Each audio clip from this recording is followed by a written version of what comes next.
Hello viewer, if you face YouTube video loading problem, let's see how to fix YouTube video stuck problem. Step 1. Tap and hold on YouTube app.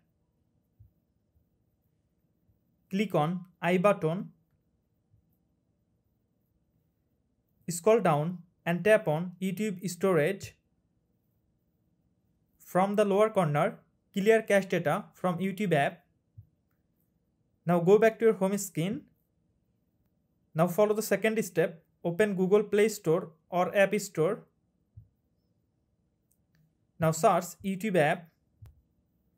From here, update your YouTube app.